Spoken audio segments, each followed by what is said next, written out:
There we go. There we go, indeed. That was, oh my gosh, that was so much fun. That was so much fun. I love that. Like, Dude, it's when you first contacted me, I was a little nervous, like I said, because I saw that your previous episodes have heavier bands. They're kind of like full gas, full throttle, front to back. And nothing's wrong with that.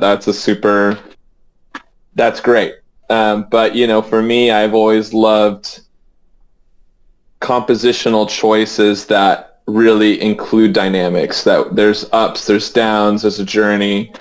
Cleans, accentuating, not just because the cleans are pretty, but because they accentuate the screams. Like if you're screaming the whole time, suddenly you're not screaming anymore. That's just your singing voice.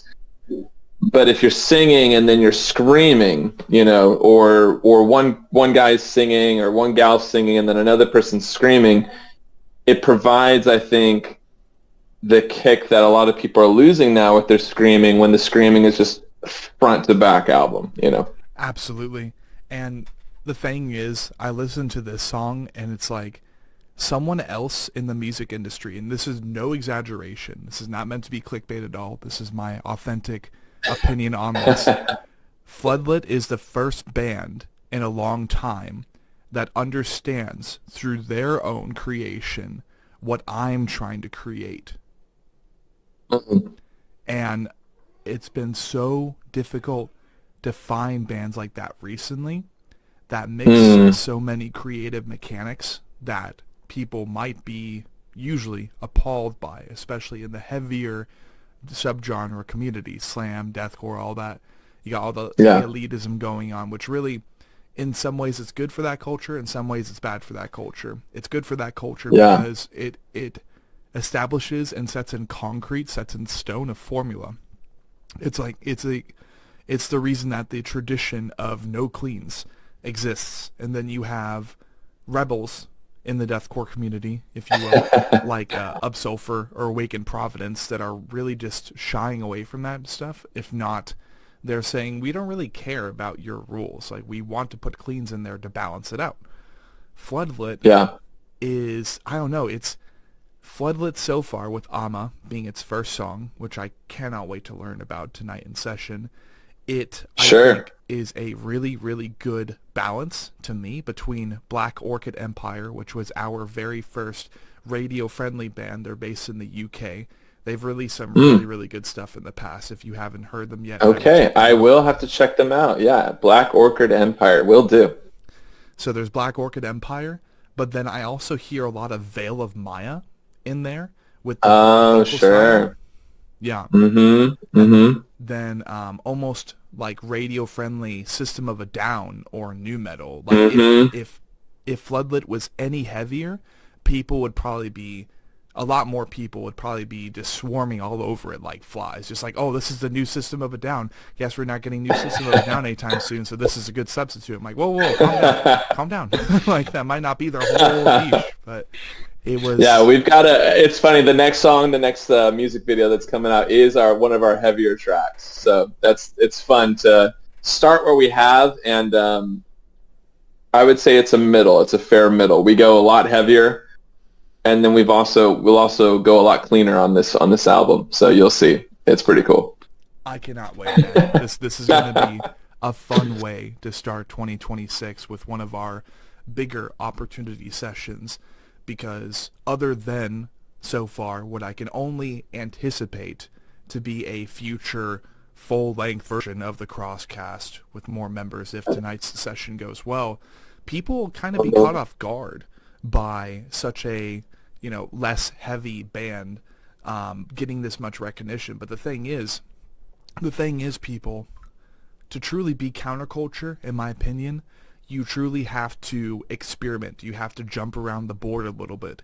And not even just for the sake of being a top charting band journalism or band interview podcast, but to just to start getting in touch with those other bands that maybe a lot more people can appreciate. Not only for the sake of, oh yeah, this is a rock band, like, you're probably going to get more views. I'm like, no, I actually am interested in interviewing these bands. And I've been hunting after my next metalcore bands for quite a bit of time now, since Lucrezia, since Sentinels, and I would even say there was a third one in there somewhere. Oh yeah, Seeing Things from Czechoslovakia. They kind of mix metalcore and Alpha Wolf metalcore. Oh, okay, cool. And they kind of mix that same subgenre of house or EDM that was in the Matrix in those raves. Oh yeah, sure. That's wild. They smashed those together, and they've created their own niche. They even announced the name of their first full-length album at the very end of our first podcast back in, I think, 2022 or 23. So it's like we just have yet to hear from them. But anyways, Floodlit, people. Floodlit. Floodlit. Yeah. Welcome to the show, sir. It's really nice to have you here, sir. Yeah, Sean, thank you for hosting us. I will say this is our first podcast as a band, so this is a really cool treat. Yeah, and it's equally a treat for us as it is Floodlit. Now, of course, you've seen some of the audacious band names for prior sessions, and you're like, okay, this is definitely a heavier show. But if you haven't had a chance to listen to any of the prior sessions, no worries. We have a formula where the first half people, second half band, and what I mean by band is we're going to ask you questions as if you are speaking for the band as a whole, but not only that, but as if Floodlit was just one being, one sentience, some like hive-mind sentience. So, getting kick-started, sir, Mr. Elijah, how you doing tonight? Yes, sir.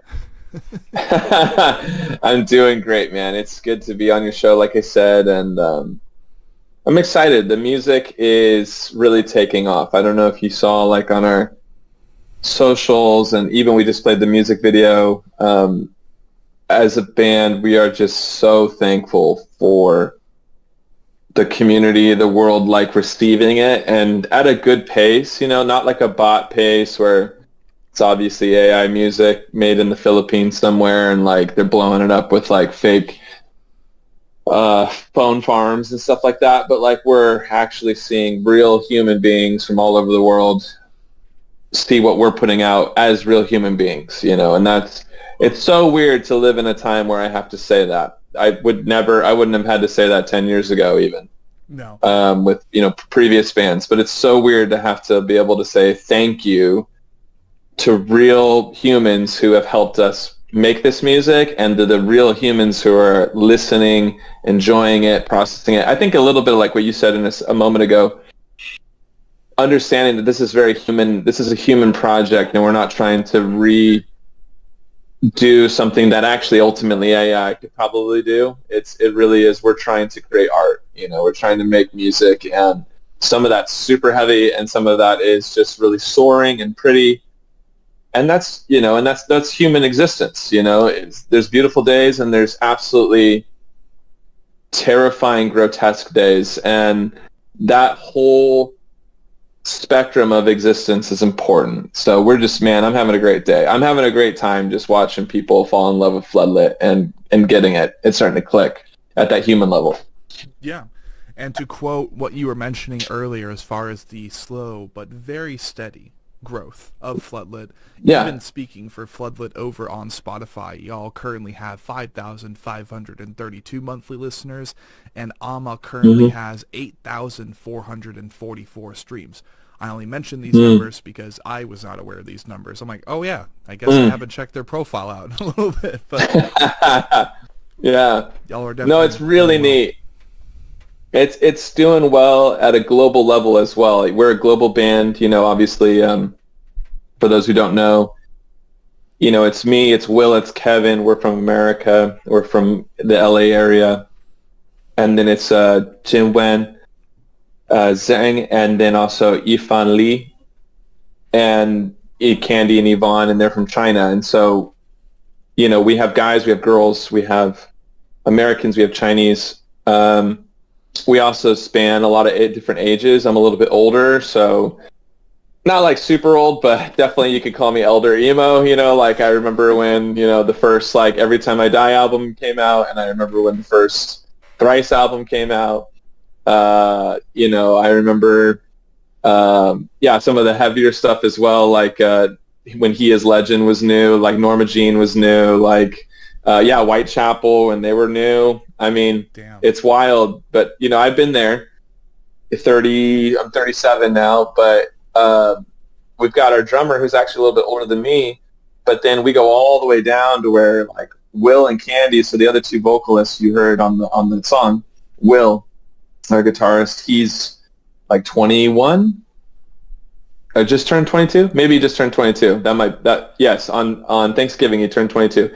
And then Candy, she's 19, she turns 20 in a couple months. So it's crazy. Like we span a really big ethnic demographic, as well as age, as well as gender, of course. And so again, going back to that theme of humanity, I love that we have different voices participating in a heavy music genre. So usually you can get that, but like you get that in like a gospel choir genre, or like a pentatonics, like kind of all vocals, like genre, whatever, like no acapella group. But to get that in like an actual heavy screaming is a big part of the music.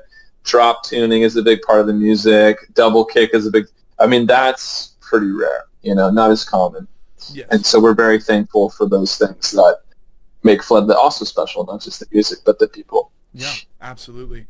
And it's like I said, that's the main reason I would say that I finally think I've found a band who understands what I'm trying to do musically. And this isn't to say, man, Floodlit's giving me a whole bunch of ideas, I'm going to copy all of them. Like, nah. Like maybe you should. Yeah, that's all right. He's like, what do they say? Like, what do they say? Yeah, just give us credit. What do they say? Plagiarism is the finest form of flattery, or whatever. Yes. So yeah, right. But no, I think that Floodlit is going to be a very, very big part of not only the Anatomy Crosscast's future, but also my own band. But there are other artists. You know what? I totally forgot one. One of the coolest, some of the coolest people I've met, and they are based in Sacramento, California. Not sure if you know about them. Okay. This would be Frankie and Suki from Kauai core metalcore band Lucrezia. They are Lucrezia. Okay. Yeah. They are really, really good. If you're a fan of Ocean's 8 Alaska, imagine that level of gent mixed with true attempted westernized idol culture into a metalcore band. And, well, I've had them on twice. They're currently working on their first full-length album. But I can absolutely see Lucrezia and Floodlit joining forces one day, just with how colorful and vibrant the discography is so far. I think you guys would almost work in symbiosis and get a lot of stuff done across the greater West Coast. But that's cool. I'll have to check them out. Yeah. Lots of bands I'm recommending you already. And I love it, man. You're educating me. I mean, that's why I love being on these podcasts, that are focusing on smaller artists. And I don't want to skip over it just because it's like, oh, well, like we're going to grow and we don't need to do podcasts. We can just spend our time and money just doing social media stuff. I think it's still really great to talk to people who love music, who are exploring music like you. I mean, you're educating me. Like I said, a lot of bands I know, some of them I really don't. And I'm stoked to check them out now. So it's like, this is exactly why I wanted to be on the show, was to make sure that we connect at a human level and just keep learning, keep growing. So that's cool. Lucrezia, I'm excited to hear them. I'm excited for you to hear them. I really hope that in the future I hear a lovely little announcement regarding some touring, and they're like, hey, Sean, touring, we'll have to. We're coming to Phoenix, Arizona. I'm like, oh my God! Like, oh my God. Yes, dude, let's go. Let's go. So, as we get into the first half of the Crosscast questionnaire, both of us seemingly very eager and very comfortable with the conversation so far. Let's go ahead and learn about you, sir. So, as per the first question in that quoted questionnaire sent in email, take about 10 to 20 minutes. Tell us about your background, how you first got into music. Maybe you have some musical inclination or education as far as like participating and learning certain instruments.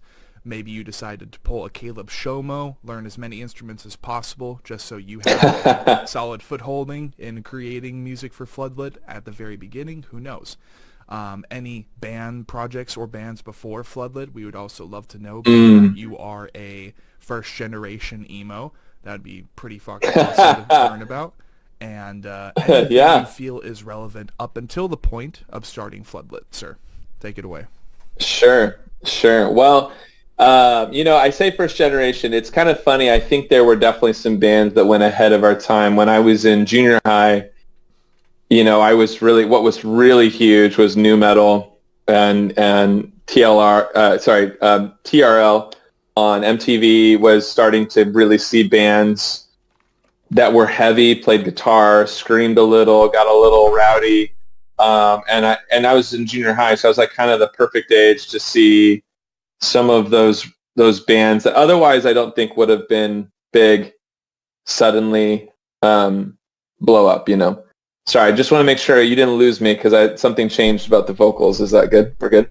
Yeah, I just turned my mic off. That way there wouldn't be any interference. Oh, sick. Perfect. Okay. No, just want to make sure. Yeah, I appreciate something changed. So I wanted to check in so we don't lose the whole thing. No, you're but yeah, I mean, with most junior hires, I was just eager. I was into music, but I was getting music just kind of from my parents and older people, and I didn't have peers yet that I was getting stuff. And I think my first, my journey was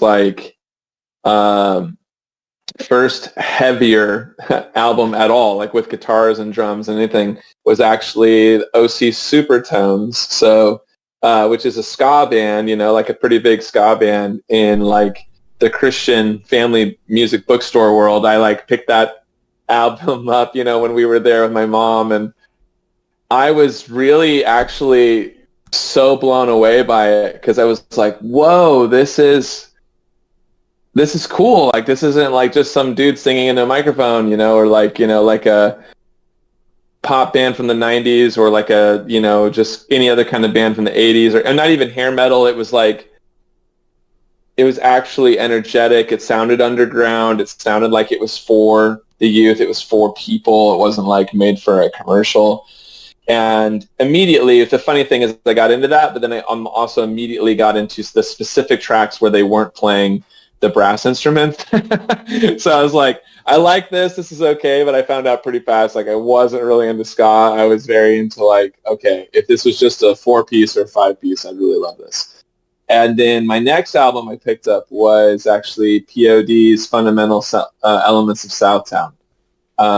And that's just a great rap rock album. That's when they were blowing up, and they had some great tracks off that. Southtown as a track is phenomenal. And man, that's when, and then he was actually screaming, he was screaming in a lot of the tracks, not maybe the radio hits, but a lot of the in-betweeners. It was really cool reggae mixed with rap, kind of Rage Against the Machine stuff that I got into a little bit later as I kind of went back to the roots of where that music came from. I was like, oh, this is dope. But yeah, the screaming was huge, and I think that pushed me to really begin to lean into that genre. And like I said, at the same time, right around the same time, I would find out POD was going to be on Total Request Live, for MTV. That's crazy. I just found out about them. So I go on, and then I'd find out oh, there's this band Limp Bizkit and Korn and System of a Down, and there's one that was I was just thinking of too, oh shoot, I just lost it. But yeah, I started getting into kind of the more Linkin Park, of course, early Hybrid Theory. I was just dude, this is a whole thing. I thought it was just one band. I was oh, I discovered the only band that ever did this, and it's but suddenly you find out and this is, I think, for most, 12, 13-year-olds, you're you lock in on a musician or a band, and you're this is the only person who understands me. And then you're very quickly realized like, oh, there's a whole scene. There's a whole group of people who do this. And I just immediately was like, yeah, I love this. And it wasn't until high school that that then I got my first, I think it was probably Finch. It was like Finch or Story of the Year. I got one of those albums, and that started to lean even more to the indie label projects, not so much the major offerings, but like indie releases. And I got into like Thursday and Thrice. And once I heard Thrice, especially Artist in the Ambulance, that whole album, I was like, all right, I love this. I just want to do this. This is amazing. In high school, I got into a band with some friends. We didn't do Thrice. I did love Thrice, but I wasn't talented enough to really shred like Thrice could shred. But what I could do was I could sing. I found out that I could sing pretty well, and I found out that I could play power chords. And I really got into other bands like Rise Against, and I got into like, some more pop punk stuff, Lagwagon and Yellow Card, and all that. Like pop punk was also blowing up. Saves the Day. All that stuff was also, running alongside. And so when it came to talent, I ended up, going with a band and playing with a band that I really loved. They were really good friends, but it was more like pop punk. Like we were going to like, I think ultimately we sounded a lot like, like Alkaline Trio, like Lagwagon, kind of that late 90s, early 2000s punk. And interestingly enough, by the end of that time, we started getting managed by El Jefe from NoFX, so the guitarist of NoFX. He kind of took us under his wing, and he was interested in like wanting to produce music. He was getting into trying to manage, and ultimately it didn't really work out. Classic high school / early college band. Everyone started growing up, and they're like, I don't want to be part of the band anymore. I'm gonna go be a firefighter, whatever. I mean, I was down to clown. Drummer was, but we had two guys in the band, sweet guys, still friends today. But they were like, I don't really want to do this. I want to, be an adult. And so we were, that kind of left us high and dry, and that was the end of that. But what was cool was that experience. Those 5 years gave me tons of touring. They gave me tons of live shows. Good and bad. We did play Warped Tour a little bit. So we got to do some really cool stuff, but it was like very all learning all the time. I was just like constantly good enough to participate, but not like good enough to, be the greatest band of all time or anything like that. And so, and which was fine. We loved it, and I learned so much. But I knew that when that project ended, about a year later, I wanted to get into something that was more what I had always really liked, which was that heavier, screaming-based, kind of double kick, independent label-based stuff. And yeah, that's when I started another band called Matter. So Matter is on Spotify, and it's harder to find because Matter is like a really common word. So I don't know. You'd find this by the album name. So it's Matter, and the album name is really unique, so you can pull it up. But it's called Teraphim, so Teraphim. And if you use that, you'll be able to find the album, and you can hear a lot more of me screaming and a lot more of me jamming with really good friends. It's a great album. It's produced by Eric Ron. Eric Ron's massive now. He puts out a ton of kind of octane core rock stuff, like works with pretty big artists. He just put out the new Bush album. He's huge, but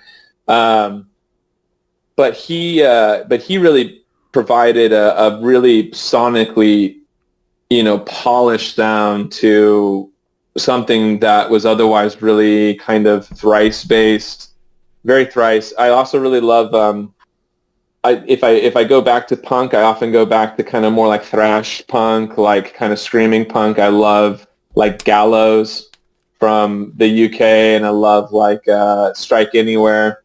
I love what was the other one that I was just thinking of, Gallows and Strike Anywhere. Well, even stuff like The Chariot. I started getting into The Chariot, and I love The Chariot. Just total noise punk thrash, like hard to even explain, Josh Gojen and his whole world, and but Norma Jean, that's when I got into Norma Jean and his legend. So we would kind of take some of that heavier stuff, but we would but it was all very still pretty clean. I think because I could really sing and I really enjoyed singing, I never really leaned to like full blown. Oh, Defeater is the other band that came. I love Defeater, and so I love Defeater, but I always knew Defeater, Gallows. Like I wanted to still sing, and so Matter was a really great entry into that. And for 5 years, actually, we did that as well, and that was really good. We had two albums, as you'll find on Spotify, and second one, Terrafim, was really produced well. It was really sonically incredible. With that band, it's just really good friends, but ultimately kind of the same thing. We started talking to labels and getting a lot of interest, but I think the more that conversation got serious, the more it was pretty clear some of the guys didn't really want to do that long term. They didn't want to go to shows. They didn't want to really do bigger tours. They really saw that as kind of the cherry on top, whereas I kind of saw it as like a lifestyle. And so, yeah, so Matter kind of eventually came to an end as well. And then I moved overseas. My family and I, we lived in Southeast Asia in Myanmar, which is where the whole concept of the upcoming album for Floodlit, our debut album, is all about Myanmar and my time there. And we lived there and did a lot of work there for almost 5 years. And I speak Burmese, and we owned some businesses there and did a lot of really cool community development. That was kind of the goal. In 2021, Myanmar had a coup. Military launched a coup against the democratically elected government, black-bagged everybody, took them off. They all disappeared. Some of them are very likely dead, unfortunately, and the country kind of descended slowly but surely into civil war. And so we had to, about 3 months into the chaos, we ended up emergency evacuating, and we came back to the U.S. So what's interesting about that is when we left for Myanmar, I think I truly believed I was done with music. I was like, okay, well, that was fun. I had 2 5-year runs of 2 different bands, 10 years, tried to do the thing when I was a young gun and I had the time and energy. And I just very falsely believed that there was a time in your life when you can do this, and then you kind of grow out of it, I guess. And I think that was also kind of pushed upon me because of each band ended with people believing that, kind of saying that, like, oh, I'm too old for this now. I'm growing out of this, or I have a family. I don't want to tour. I want to be stable. And so I was like, oh, okay, I guess now I'm stable.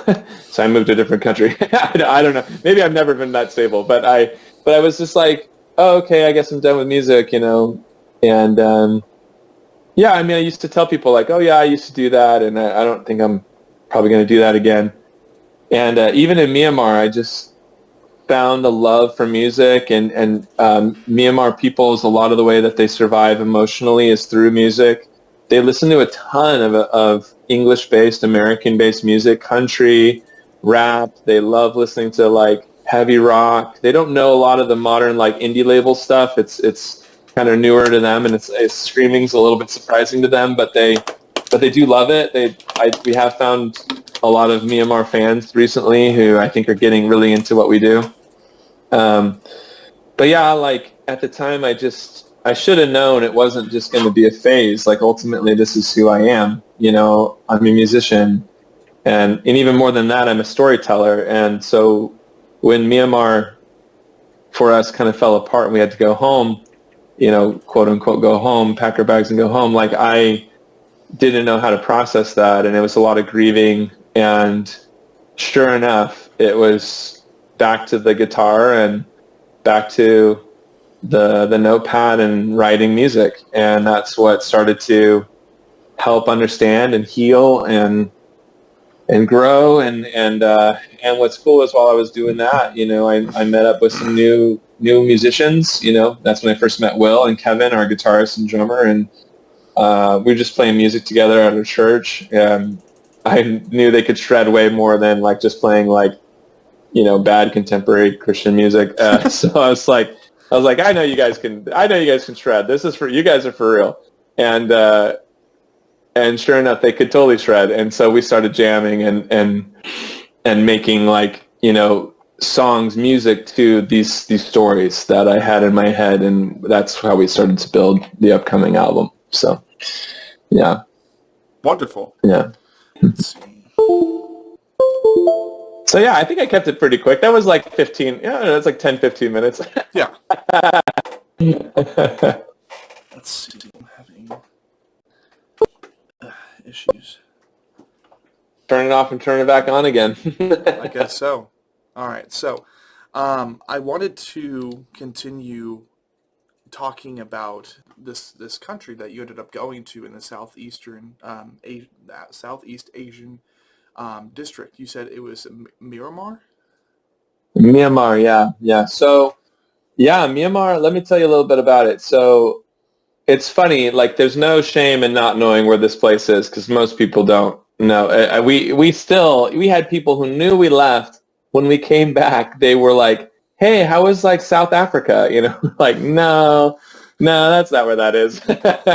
It is a very unknown region of the world, and that's actually what makes the album really exciting, and part of the storytelling is pretty cool, because we kind of get to shed a little bit of light on a very beautiful people in a very terrible, terrifying situation. And so, Myanmar used to be called Burma, so my little screen name here is Burma, but used to be called Burma, and Myanmar is tucked between Thailand and India and just south of China. So you go Thailand, Myanmar, India, just south of China.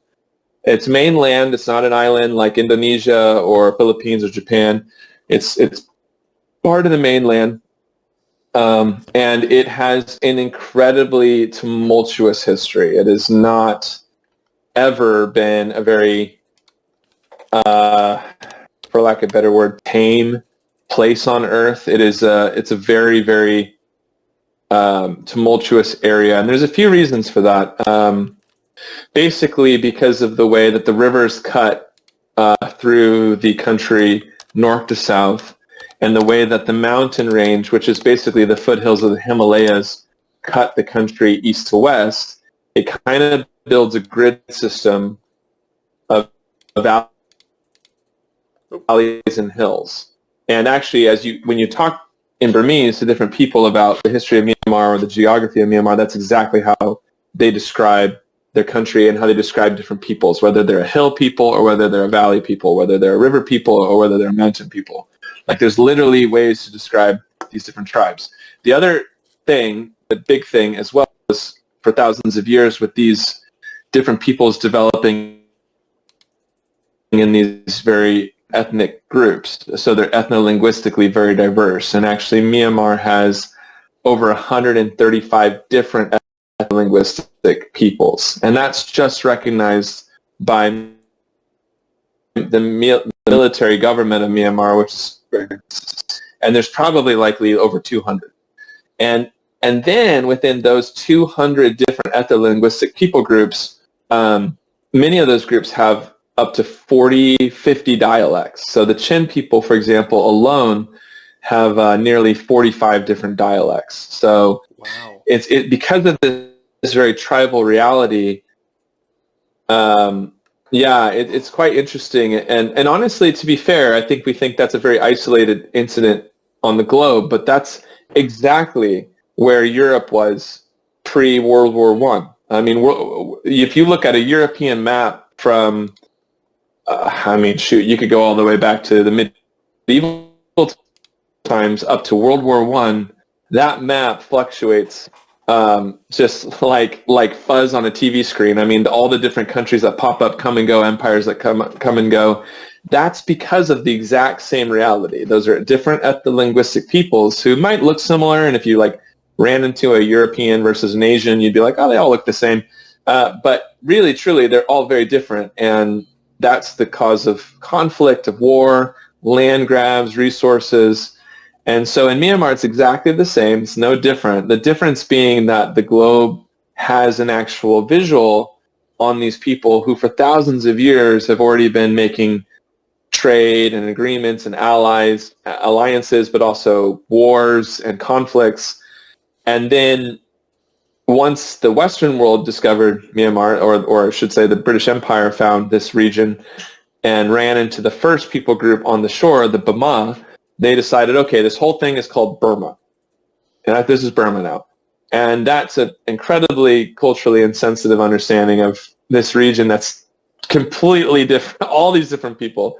And so they just basically, or Papua New Guinea, it'd be the same thing of being like, oh, this is New Guinea, this is the Guinea people in Papua New Guinea. But New Guinea is like an island nation that's almost the exact same thing for different reasons. It's all these different peoples, and you can't just say they're just Guinea peoples or they're just, India's the same way, China's in many ways the same way.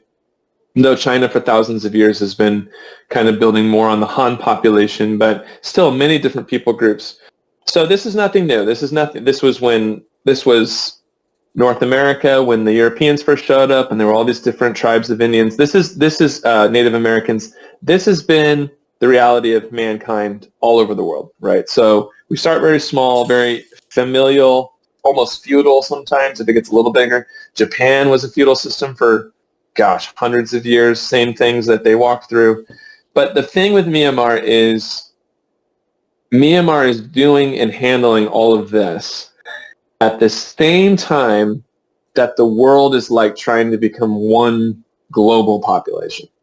So Europe, the UN, ironically, looks at like the situation in Myanmar and they go, hey, you guys got to stop fighting and get it together. And it hasn't even been like 100 years since we had, like, remember World War II? Like there was a whole thing, like all these different people fighting each other because of language and land and rights to, exist. These are the kinds of things that I think we are very short-sighted and we forget. Just because we got our ish together on paper, we expect these other regions of the world to do so. And is the fighting good or justifiable? No. It's murdering women and children and, raping and pillaging and burning. The song Ama that we wrote is about, the death of a wife and a child and a man mourning that and then becoming a refugee and no one around him understands or knows or cares what he's lost or what he's come from. Basically this conversation we're having about Myanmar kind of embodies the song Ama because it's an education on exactly the point of the song, which is a lot of stuff goes on in the world that nobody knows or cares about. And when we mourn, just not only the character in our story, but each of us individually, it's a very isolating, very lonely feeling, like nobody knows, nobody understands. Everyone thinks they understand, or like our chorus says, the world's worthless, her spirit transcends the world's worthless thoughts and prayers, singing never again, again and again. And I think that's how a lot of us feel, like, people throw things at us like, oh, I'm praying for you, or thoughts and prayers, but when you've really lost something, or when you're still processing something that the rest of the world's like, oh, well, we figured that out a long time ago, get on board. It's really isolating. It's like, well, I haven't. I've only lived 20 years, or I've only lived 40 years, or, maybe there's a teen listening to our music, like, I only lived 13 years. I don't know how this works. Like, and the world just is like, oh, we'll just, freaking figure it out. We all did, and it's a very insensitive, and I think, for all, and not just for individuals, but now spanning out for a whole country to feel like that at all times, where the world's just not listening, not paying attention. There's no oil. There's no reason to care, so no one cares. And China's already got a pretty good grip on the region for their minerals, for chips and for making, technology and minerals are kind of battle for oil. So China's already got their hands in the cookie jar. They're taking all their minerals, taking all the oil. And at a geopolitical level, there's these things going on, but at an interpersonal level, person to person, there's tremendous amounts of trauma and horror, and then also, yet at the same time, pain. Just personal stories and pain, and also bravery, and also growth and courage. But nobody knows these things because they're kind of like, who cares? It's quite sad. Do you open up a stream? You want me to watch this? Yes. This is another situation where I ended up being completely oblivious to a brand new country. As you said, a lot of people perhaps don't know. Oh, yeah. About there you go. Myanmar. Mm-hmm. So I thought to go ahead and pull it up because before The most recent time that this happened, ironically, was with a band called Haina, and that's French for hate. They are based on the island of Malta in the Mediterranean Sea. I did not know before the session that I did with them that Malta Oh, existed. crazy. So having then interviewed a band from a country that I didn't know about before the Mm-hmm. session, this podcast is actually doing me a lot of good because I'm actually getting more global education and geographical education than I ever did in high school. And like that's kind of embarrassing, but it's what it is. So it's like definitely Yeah. never heard of Myanmar before. No, And you know, no, I think that is what it is because, you know, Americans don't teach geography unless it's important to make us. Yeah. Americans don't learn and teach geography unless we're the hero in the story. And that's quite sad because America's only been around for about 200 years and the world is ancient.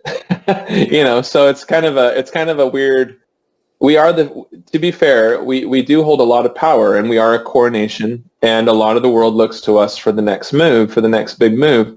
But that's not really fair from a education of geography and geopolitical, you know, understanding because we've been around for like, you know, 200, 250 years.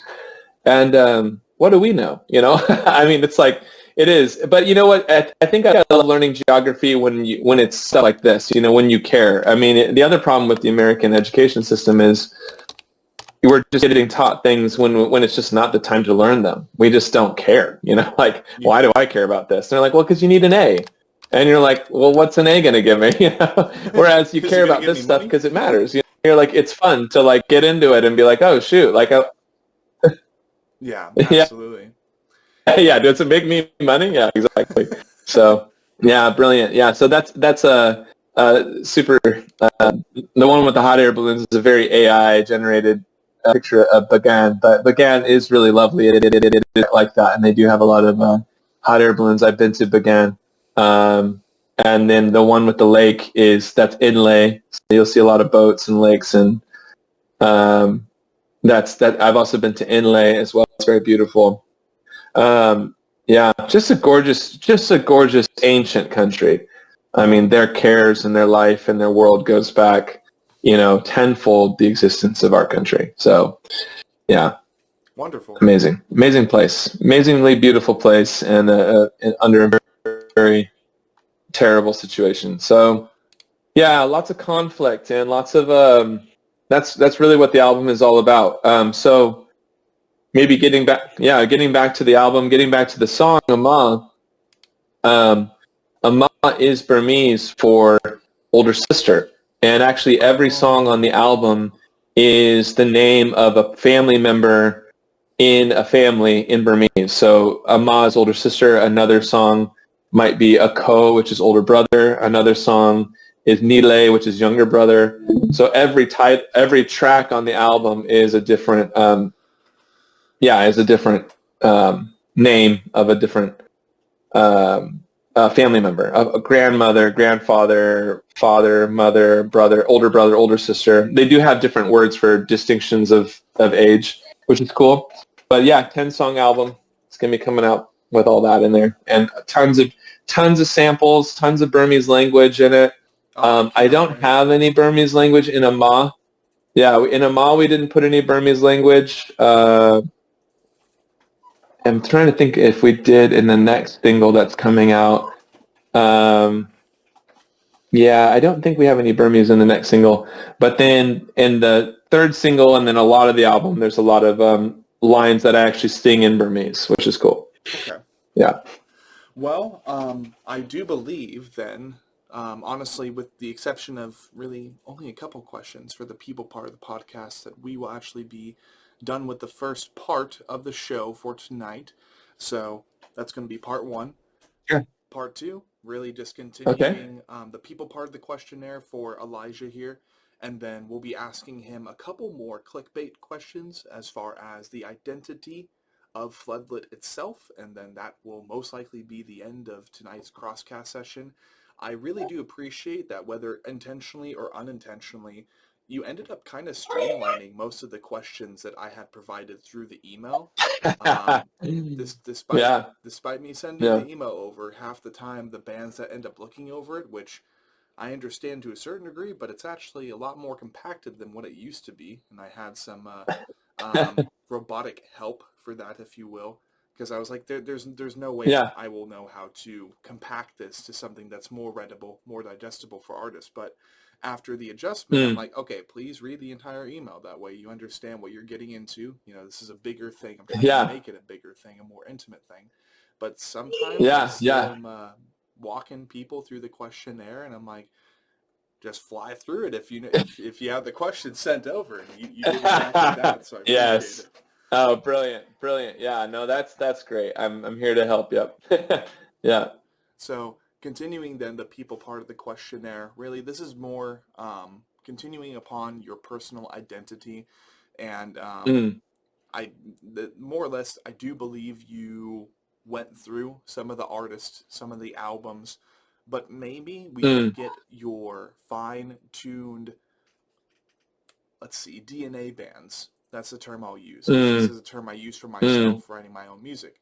So for Floodlit, what do you think are 5 DNA artists or albums? Maybe when it came to writing this first album.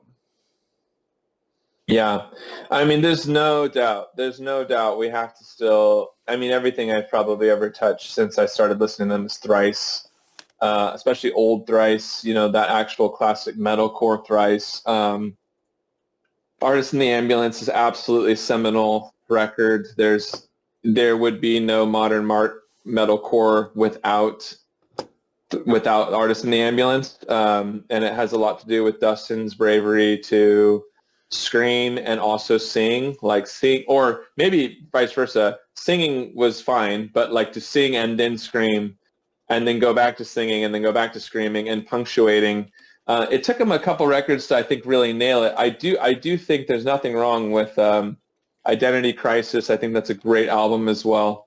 But Artist in the Ambulance really locked that in. It was like, dude, this is sick. Front to back, every track is a banger. It does not fall asleep. But it also doesn't bore in that it gets like too heavy for too long.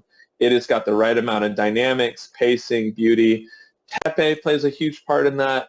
Riley on bass plays a huge part in that. Eddie, of course, on drums. This 4-piece that's so intimate. Good friends from high school, but like really kind of suffering through a lot of, I think, the early punches that a band takes, and then getting to a point where they made that record. That record changed my life in a lot of ways. But I think it's definitely sonically a huge inspiration, Artists in the Ambulance. They just did a re-recording of it, and it's good. It really is great. It's super fun, but there's nothing like listening to them when they're like early 20s, just like just shredding, you know? I mean, there's something fun about that. I think it's, you know, a lot of these bands are doing a lot of redos, and I get that because there's label stuff. They're going to get a little bit more money out of that. They get to feature some things. They get to change some things they hated about the whole record, you know, personally. But I think it's a flawless record. Man, other bands, Norma Jean has just always grown on me. I mentioned them before, but Norma Jean, especially, just like the last like 4 or 5 albums they put out, it just gets better and better. But I do think Wrongdoers is got to be one of their best albums. I also really loved All Hail, which didn't come out too long ago. I think that was like maybe 4 years ago now or so. And I just a phenomenal band. I got to actually, in my previous band, Matter, we got to play with Norma Jean, and it was just such a fun show, and they're just so perfectly heavy, but they're also able to really incorporate those dynamics, which leads me to another band, Hail the Sun. Love the boys in Hail the Sun. They're like much more of like a swancore. Hail the Sun's been around since I was young, and I've actually shared the stage with Hail the Sun multiple times in different capacities with different bands, both the previous bands. And so I grew up with them. Now they're huge, you know, just doing their thing. Donovan's a beast, just as not only a musician, but as just a wonderful music administrator. And just really still good friends with Shane, the guitarist, and Hail the Sun is absolutely brilliant. So I kind of like Freudian slipped their name in there. They're amazing for sure. But I would say for our sound in particular, because we're a little bit less shreddy, not so like what people call swancore now, Dance Gavin Dance, and Strawberry Girls and all that. But for us, I was going to say is He Is Legend. I think He Is Legend is criminally underrated. Just such a strange band that I don't know why they can't ever just blow up, but every one of their albums has at least one or two phenomenal songs at minimum. And then like the last like 3 albums have been flawless. Like to me, they're just phenomenal. Like maybe a track, maybe 1 or 2 tracks I could do without, but like by and large, it's very hard today in this day and age to put out an album that's just like, wow, front to back. And He Is Legend, man. They just keep doing it time and time again. Their guitar work and their drum work is just outstanding. So if you haven't heard He Is Legend, that's a real treat, especially for those who are into heavier music, screamier music. It's not as screamy. It's a little bit more in the Pantera, Meshuggah world. Okay. But it's like, it's great. And it's so sad that they're like, I don't know if they'll ever get the recognition they deserve, but they're great. They're amazing. They're probably doing just fine. They don't need, people's recognition. I think they do it for a living and they're just fine, but they're amazing. Newer bands that I've been really impacted by and loving a little bit, I discovered later on when I was like in college and growing up, but have definitely played an impact is Defeater. I mentioned them earlier.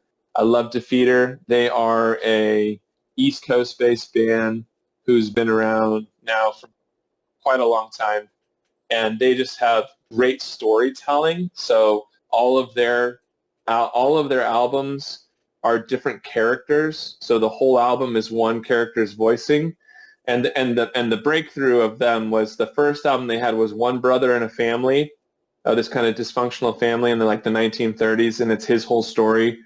And then the next album was the other brother. So it was these 2 brother albums, and they're like, and it actually involves like a crime scene. It's like a thriller, like a murder mystery. It's so wild, but it's hardcore. It's literally like East Coast melodic hardcore. But what's amazing is it's not just hardcore like 2-step. It had some of that, but it's got really great shredding parts to it guitar wise, and really, really interesting rhythmic choices on the drums. And I just love Defeater. I think they're brilliant. And then the other, man, if I had to choose one more, that's a super new band, British band, that's another different genre. I'm trying to choose a couple different genres within the heavy world, but I really enjoyed Conjurer. Conjurer is like a British heavy metal band. And their newest album is good. It's okay. I really, really prefer their previous album called Pathos, and Pathos has got a ton of energy behind it. So they're amazing. Definitely check them out. They've got some really cool guitar work and symphonics. And then, of course, there's all kinds of, like I could, of course, mention Deftones. I could, of course, mention the Refused. Refused is incredible. I think anybody who's doing the genre we're doing, if you're not mentioning Refused, they were doing it in the mid-'90s, long before anyone else was.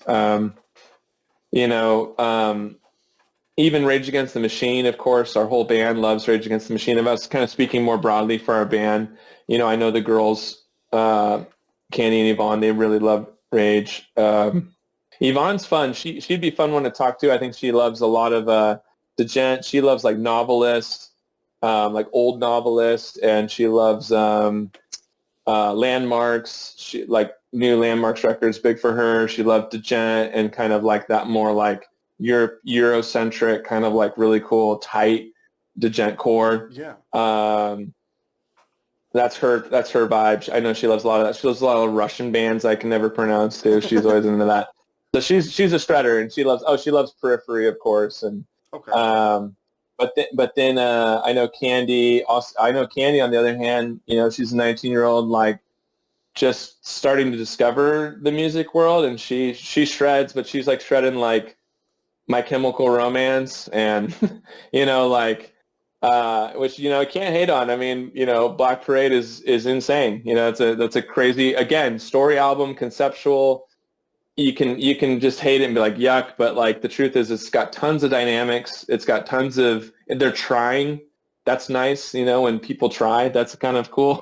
So it's like, whether it's your thing or not, the fact that they care and that they put in a lot of like artistic effort into creating something really interesting, especially for being a major label band. I think they're one of the few exceptions where they're obviously, hook, line, and sinker, just major label, but they still managed to get away with murder. I mean, they had all kinds of weird stuff that they threw in their albums that were really good. They weren't like copy paste tricks from other bands. They were really original kind of style stuff, and that's cool. And I love that Kane loves them. And so yeah, Will's definitely into. He's younger and he's into like Currents. He loves Currents. I think Currents is rad.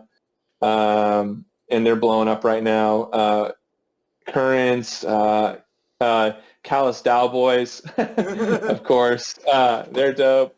Loathe. He likes kind of like a lot of that like kind of artsy, almost like we had the post-hardcore movement that I grew up in, and now he kind of likes like the post-metalcore movement. It's kind of all that. If it's got saxophone in it at some point, it's probably something he likes. So.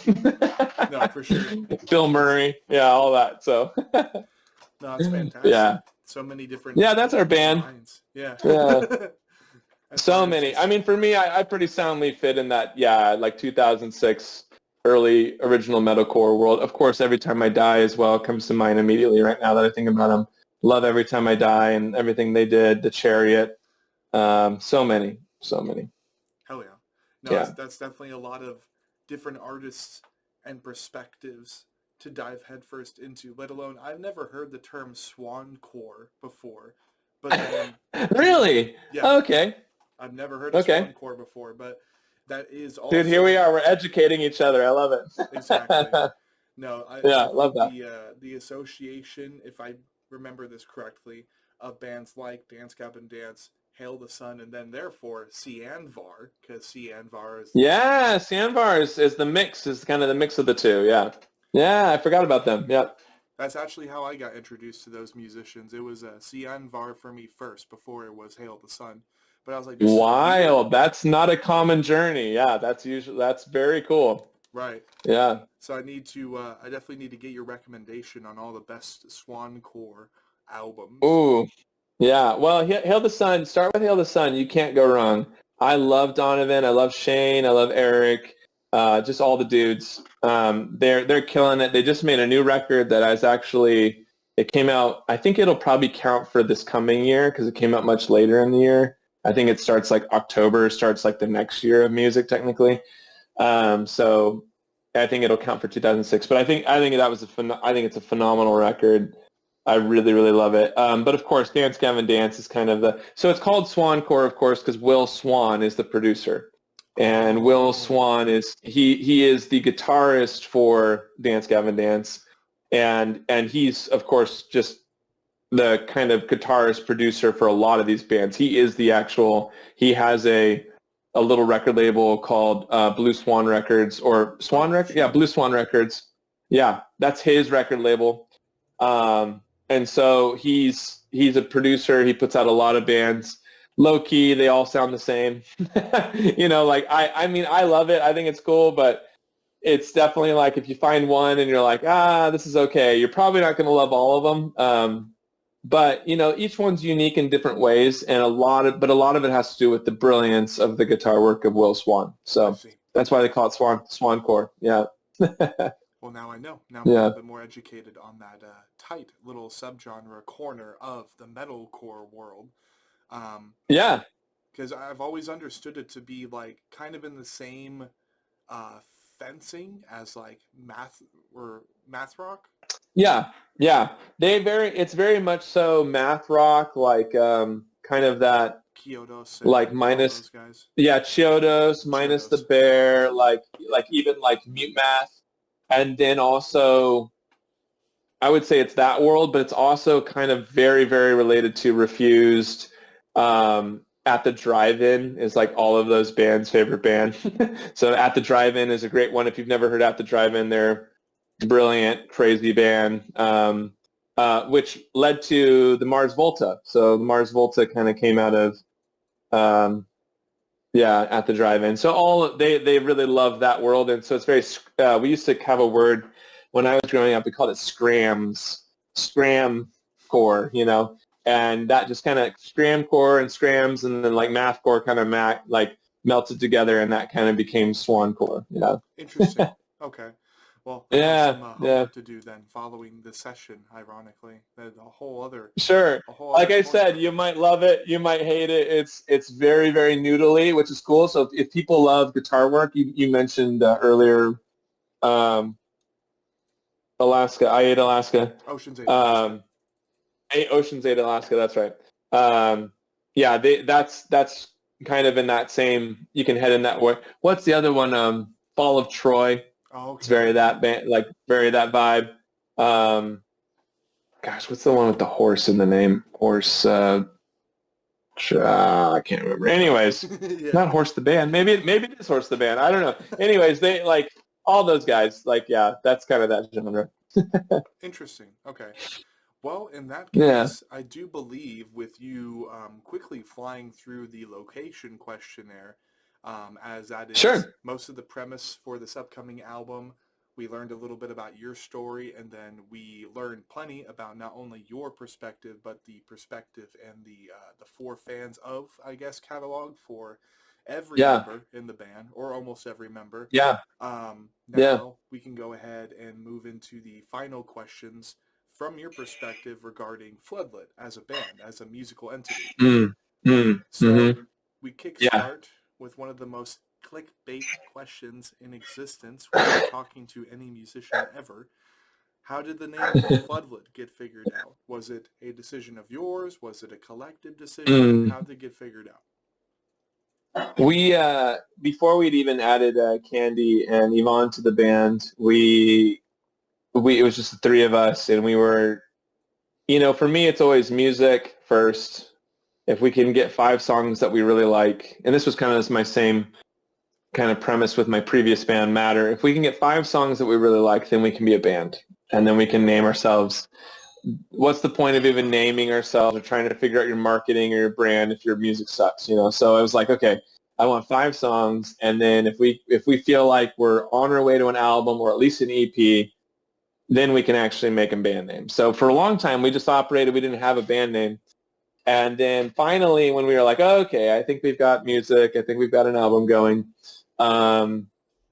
we finally came to like, okay, well, what are we going to call ourselves? And we had we each kind of had a couple ideas. We had a list going, and I had a longer name that I thought was kind of cool, but it was a little bit long. And then I had Floodlit, and Floodlit is it's just such a cool word because it is not, there are a lot of bands out there right now that are just kind of smashing words together and then calling that's their band name. But it is a singular word. It's its own word. It's not an invention that we made up.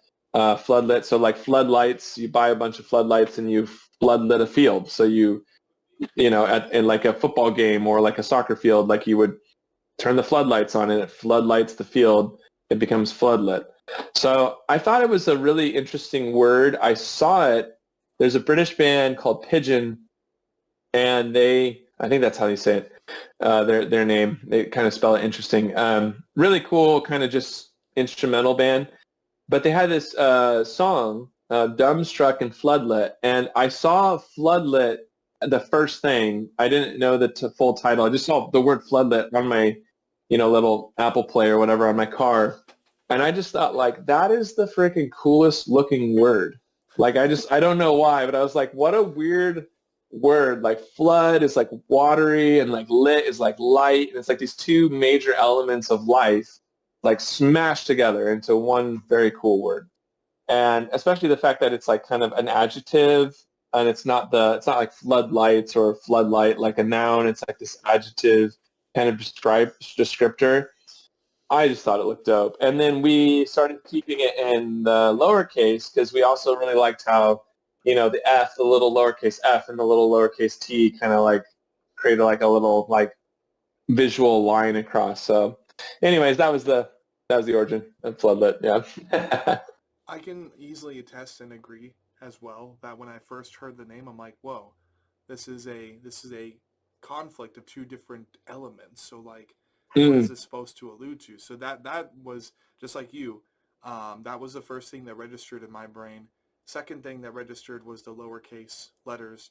But third, I'm like, okay, so especially earlier in session tonight, I'm like, does this correlate with, like, does the name itself, the band name, correlate in any way with this upcoming album that they're planning to drop? Like maybe the Floodlit, maybe Myanmar being floodlit on the global stage through this album and finally getting recognized or something. That's like that's one thing I can think of. Yeah, absolutely. I mean, I literally say Floodlit at the beginning of a Ma. So it's our single. It's also our pronouncement as a band.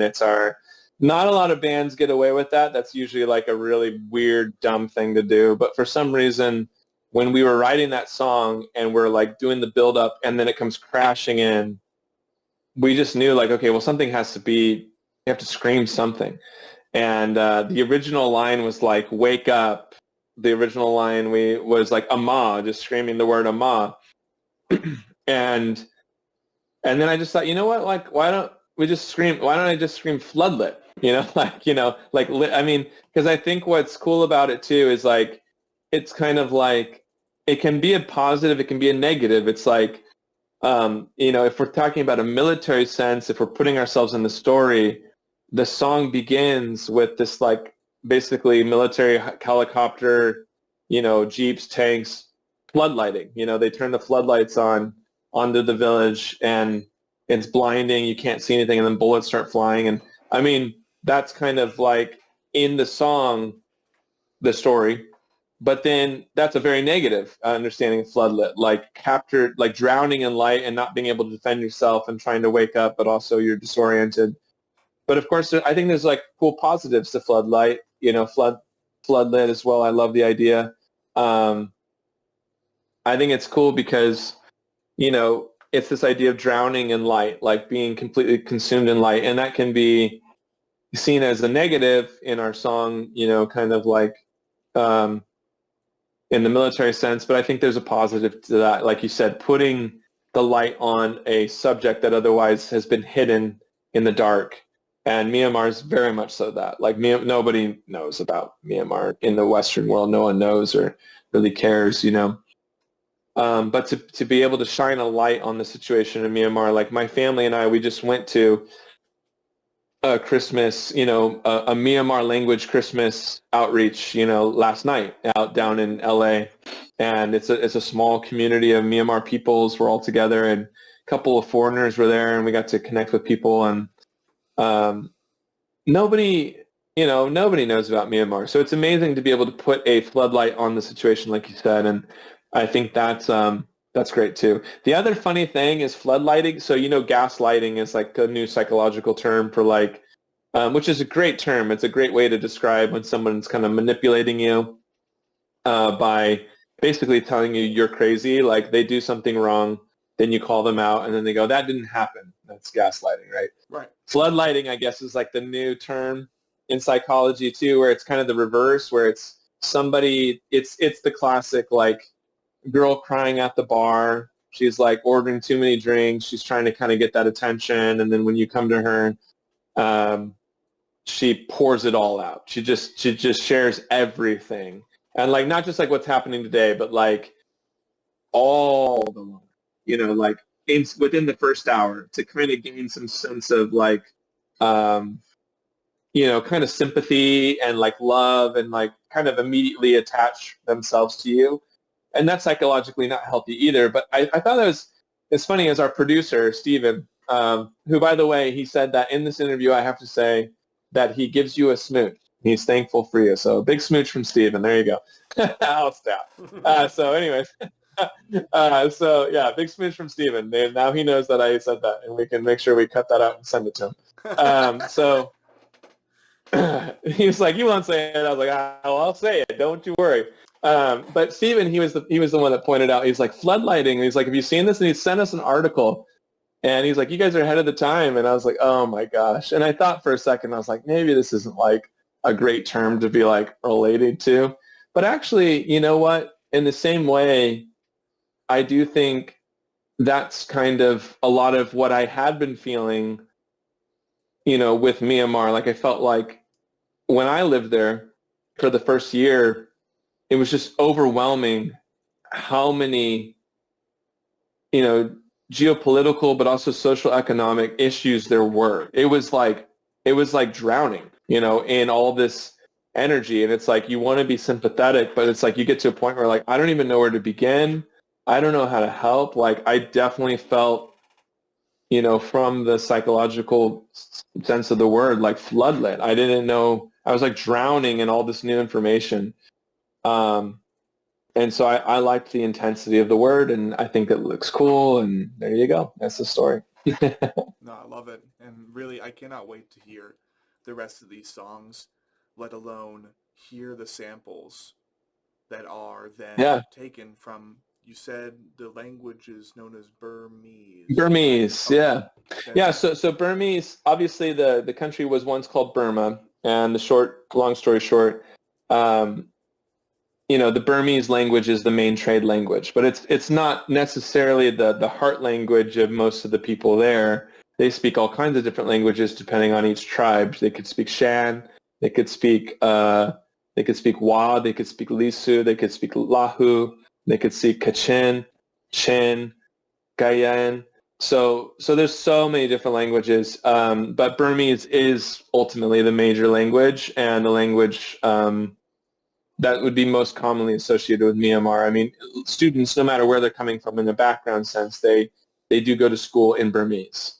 So yeah, a lot of the album is in Burmese, but we do have actually, interestingly enough, we do have some it's Wa language in the album as well. In one of the songs, which is pretty cool. It's actually a children's choir singing in Wa, so it's pretty dope. Whoa. So yeah, I'm pretty hyped about it. I have a lot of on-site stuff that the music video. Interestingly enough, I haven't gotten to tell anybody about this yet because this is our first interview. But some of the footage that's projected onto the band while we're performing, I was there and I filmed it. So it's pretty. Wow.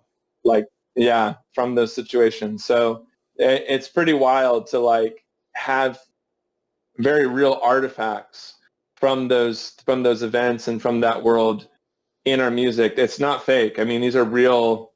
There's a phone message in there that's from my friend. It's in Burmese. It's in there. There's news clips and articles that are from there that go back to the 80s. There's one that goes back to the 60s. It's very kind of broken radio production, but it's in Burmese. It's an actual Burmese broadcast. So it's powerful, like to go from my own iPhone and here's a little bit of Myanmar, and then to go to like BBC or like just the Associated Press, kind of public domain, and just like, take like these interviews from like the 80s and just like take a small audio sample from that. I mean, it's been going on forever, these issues. So Yeah. crazy. As long as there's at least one person bringing attention to it, that like I'm sure you feel like you've done your job in a way. Yeah, like, sure.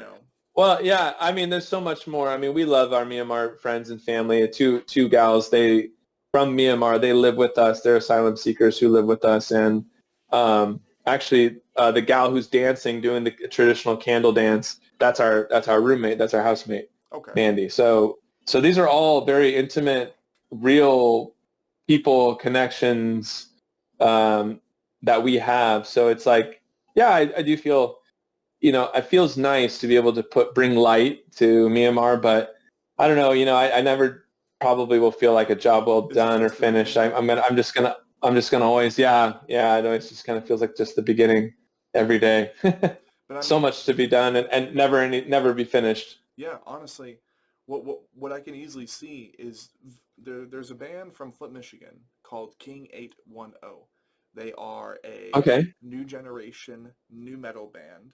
They write about Okay. very dark stuff because they are based in Flint, Michigan.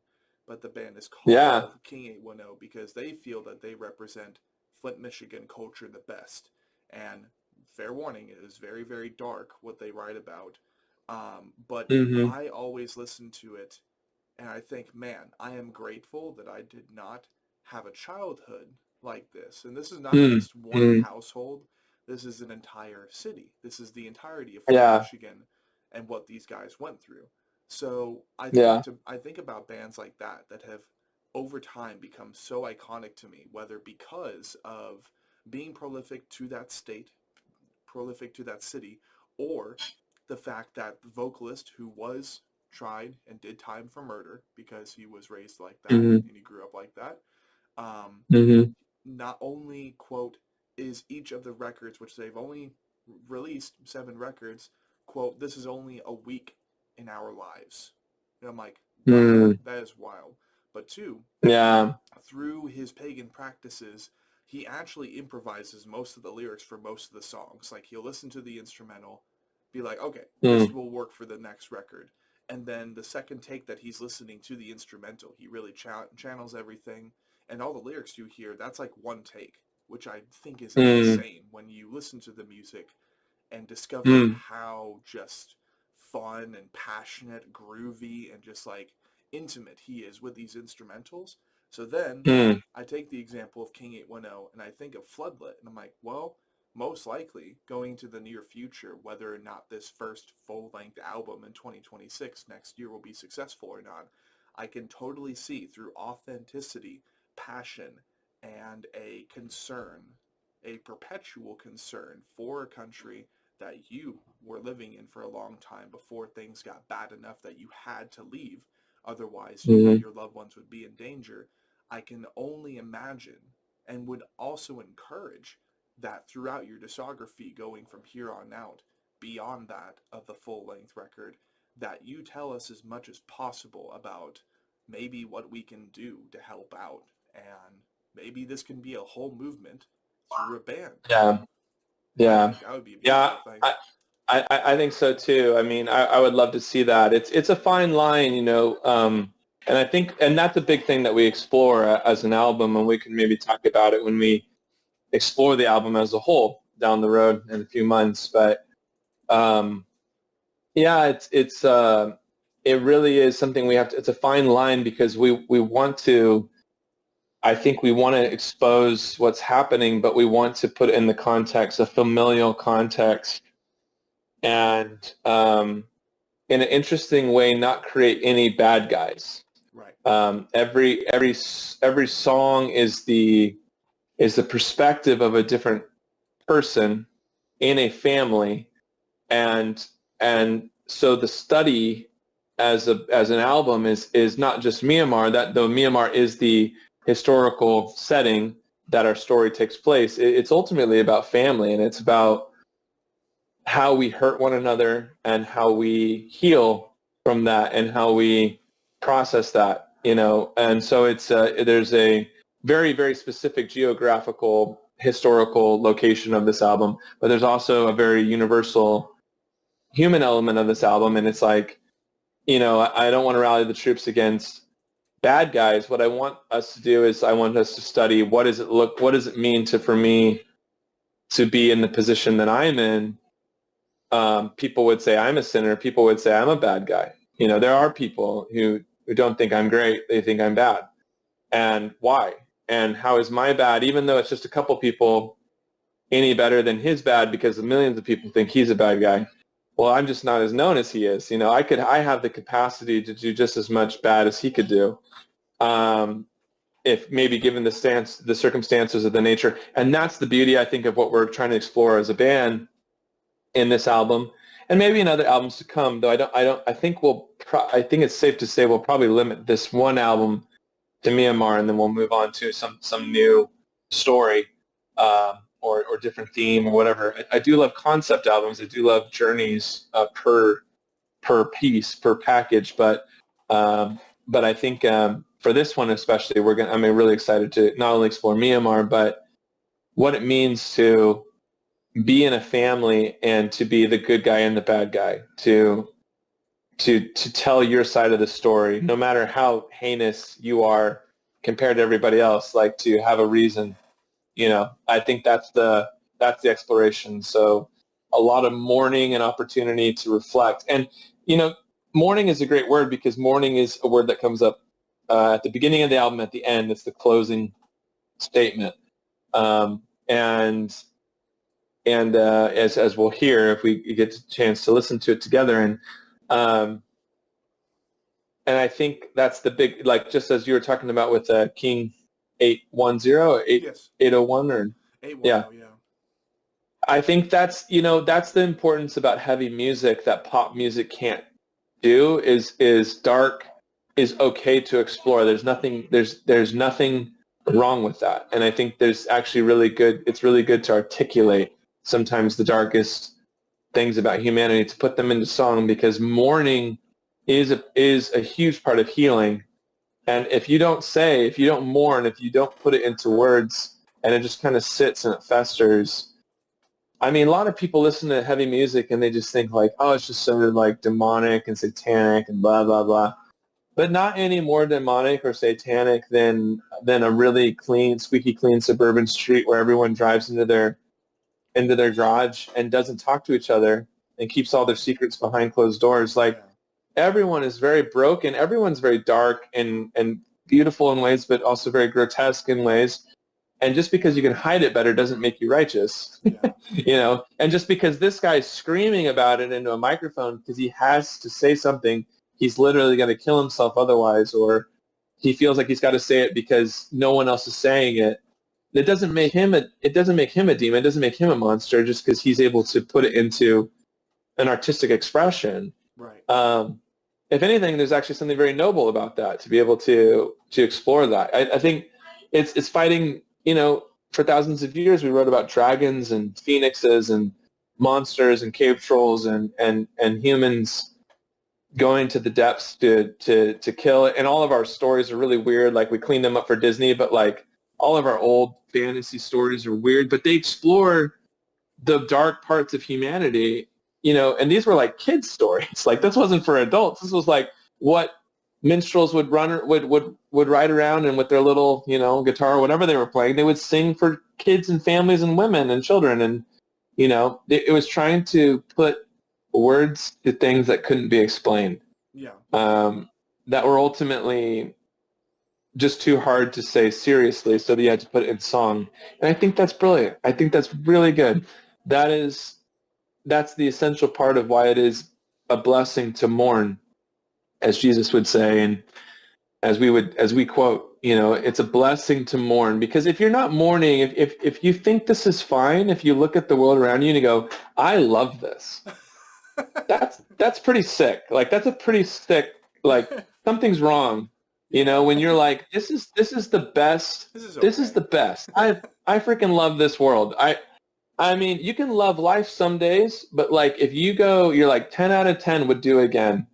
I mean, bro, I don't know what existence you live in, but like, that's a pretty sick thing to say. Like, so that's the irony, is like a lot of this pop and kind of like goody two shoes, really squeaky clean music culture that's like for grocery stores. It just builds like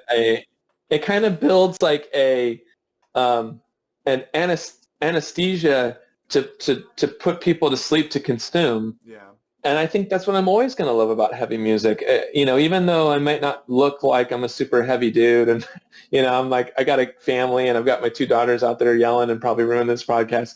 I mean, I think heavy music should be for everybody, and I think mourning should be for everybody. I think everybody should slow down, not like religiously, like once a week or something, but like at some point in your day, in your year, you got to take a step back and go, gosh, this sucks, like, and that's good. That's a good thing, to sit back and go, this is not the way I think it was supposed to go. That's a good thing. That's not a bad thing. I think that's a great thing. And I think from there, what you do next is really what defines who you are and what you believe, right? Because, I mean, obviously you can just go fully nihilistic with it and you can say, this sucks, and therefore nothing matters. And there's guys who are doing music like that. That's fine. And that's great. And there's artists like that. That's beautiful. But for me, it's like I look at it and I go, this sucks. I think Floodlit would say we look at it and we go, this sucks. But we're going to do something because this sucks. We want to love our neighbor. We want to honor, for me, I want to honor God. I want to honor my family. And I want to do the right thing. I want to, not kill the bad guys. I don't think there's bad guys to kill. I want to see people reconcile. I want to see us remember, that we're a family. So I think it's like a lot of what we're doing as a band, at least for me as a composer. I write most of the music and I write all the lyrics. But, I of course put it in front of the band. I want them to read it. I want them to feel like that's something they can get behind. But at the end of the day, these are the things I want to convey. Absolutely. So. And one final message that I wanted to send out there into the universe, and this is just regarding your most recent statements. This is in regards to just like kind of how my upbringing ended up going, and I just kind of made this connection with how many kids grew up hundreds of years ago now, at least 300, if not 400. We're talking about these tales of these monsters and these cryptids that were meant to represent different aspects, the darkest aspects of humanity. And I kind of made a realization to myself that the reason we're taught all these extravagant tales with the bigger lessons behind them is to preserve imagination.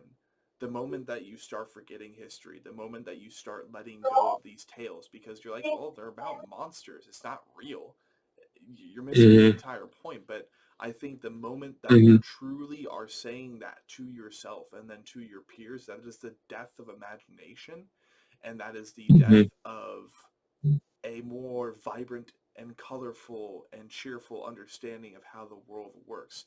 Not only that, but you were talking about how some people are just better at hiding their secrets. Some people are better at concealing their skeletons.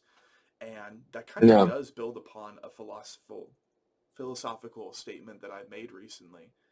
And it goes as follows. The only difference between your average Joe and Jane and a psychopath is that the psychopath acts upon intrusive thought, whereas the average Joe or Jane is sometimes either too scared or they understand the consequences of feeding into intrusive thought.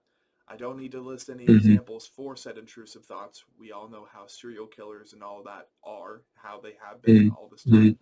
So there's no reason to explain those specific examples, but keeping that in mind, it's a very, I think it goes along a very similar line of thought where we need to be able to acknowledge reality instead of living in the Truman Show and pretending that certain things don't happen.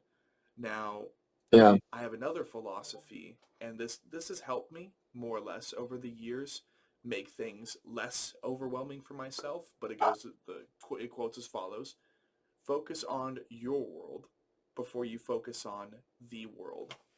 All this means in the long run is if you don't have the power or the means to change something, or you literally don't have the jurisdiction to fix something, or you feel that you don't have the authority, then work on building up that authority, work on building up that rapport with your community, with your peers, and then see if you're granted the opportunity to change those things through the approval of surrounding people, whether strangers, friends, family, or lovers.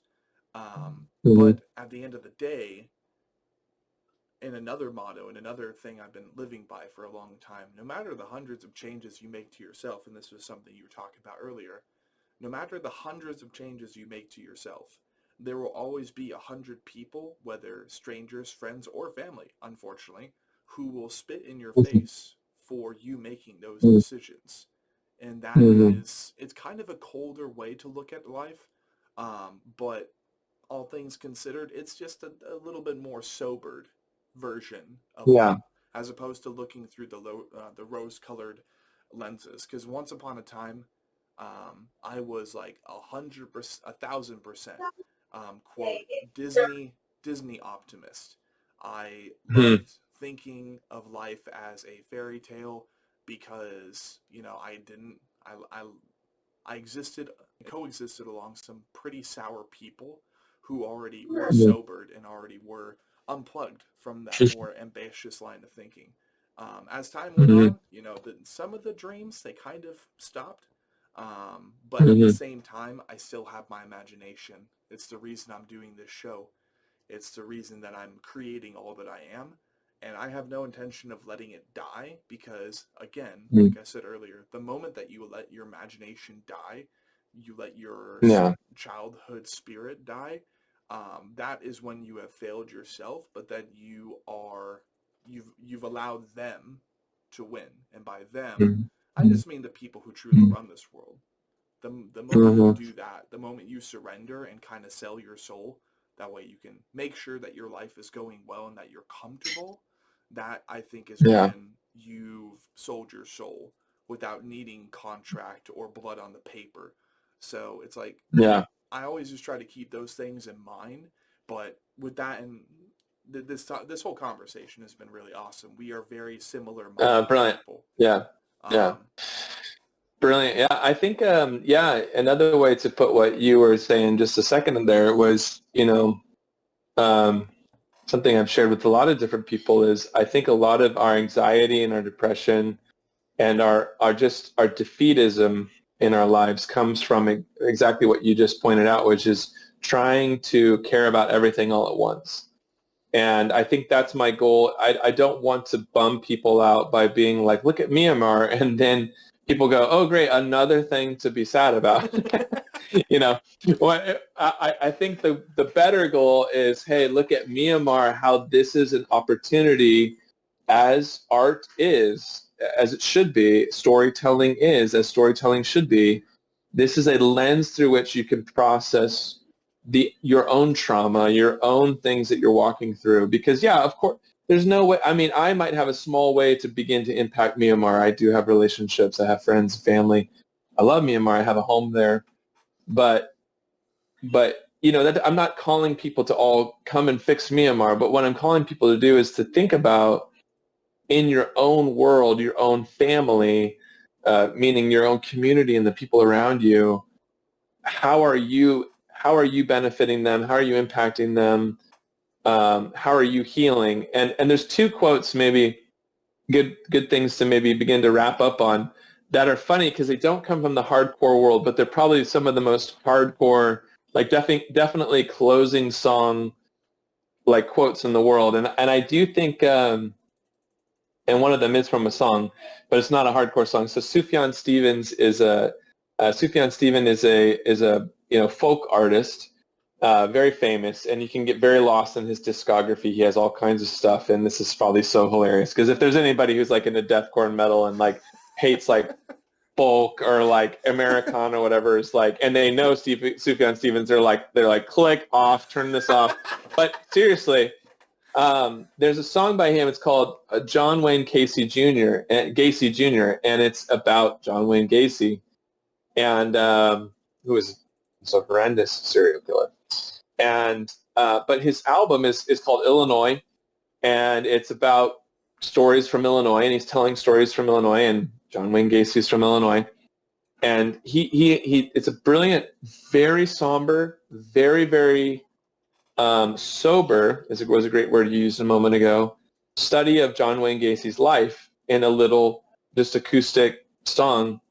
And the last line of it is gosh, I'm remembering the very last line, but I need to remember the first part it starts with. It's the very last line of the song. You got to, when we get off, definitely turn this song on and just listen to it. It's brilliant. But the idea of it is like, you could say that he's done all these things that are so terrible, but the very last line is, look beneath the floorboards for the skeletons I have hid. And it's like such a like metal line in this like little pop folk country song. But it's such a good, like, wow. Because he does, you just think it's like, oh, this is just a weird song about John Wayne Gacy Jr. But then it's like an allegory for, like, I'm not any better than him. Oh, and that's what he says. In my best behavior, am I really just like him? Look beneath the floorboard for the skeletons I have hid, or for the bodies I have hid, something like that. And it's just like such a like, this is crazy. Wow, that is great. And that explores, and you got to listen to the song. It's brilliant.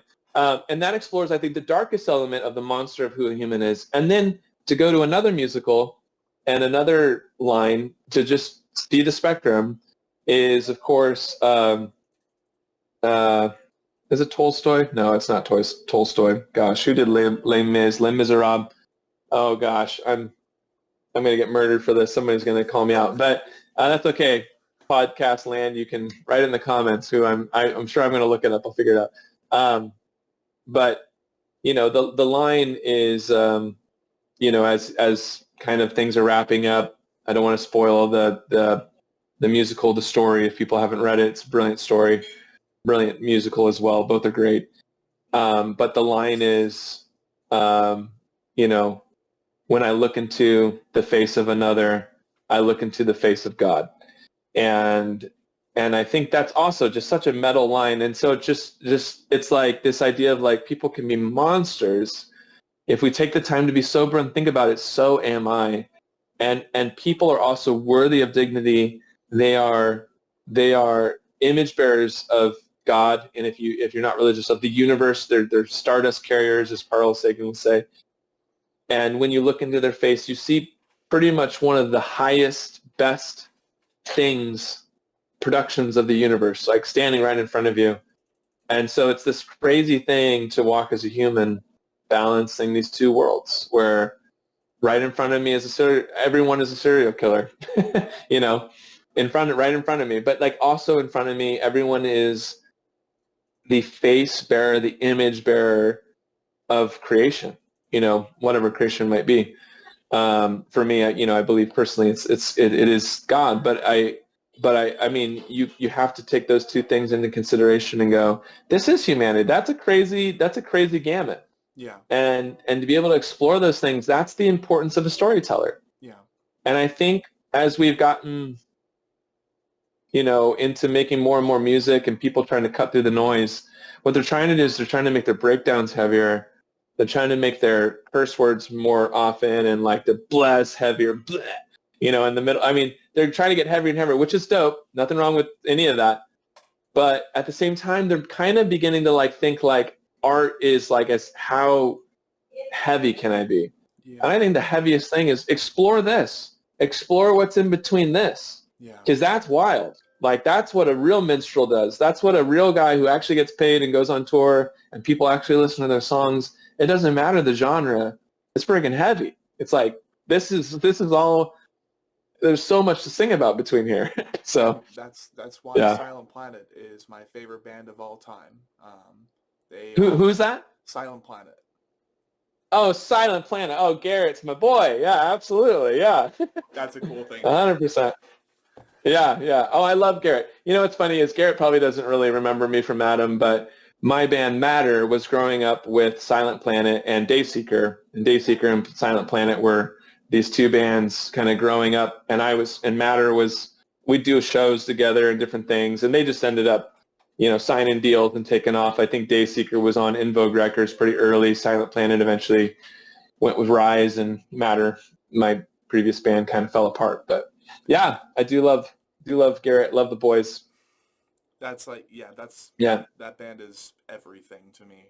They are sick. Yeah, dude, friggin' love Silent Planet. Yeah, absolutely. Why were we not just talking about Silent Planet for the last hour and a half? Yeah, they're great. It's crazy. I go back with Garrett. I go back with Silent Planet. I had a friend who was roommates with Garrett. So I meet Garrett occasionally. He was just a sociology studies major, I think, like psychology, sociology, religious studies major. And so was I. And it was so funny because like I was always in the room right after Garrett had just been there, or vice versa. Like I'd be there and then I'd leave and Garrett would show up.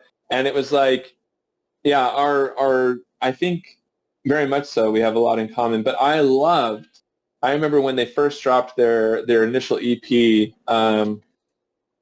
Gosh, it's got that. I mean, I could see the artwork. I'm just trying to remember the name, but it's like the Cracked Planet. It's like the dark gray cover with the colorful cracked planet right in the middle of it, and it's such a and just all the different songs on that. The Night God Slept, front to back. Yeah, The Night God Slept. Yes, and a couple of those songs are about, you know, the nuclear bombings of Hiroshima, and Nagasaki. Some of them are, you know, about land grabs among indigenous peoples in America. I mean, storytelling, really powerful, you know, not preaching commentary on how bad you are or I am or it's just storytelling. Yeah. Which it reveals how bad we are. We already know how bad we are, but it just helps put it in a new story, in a new context, so we can explore that at the pace we're ready.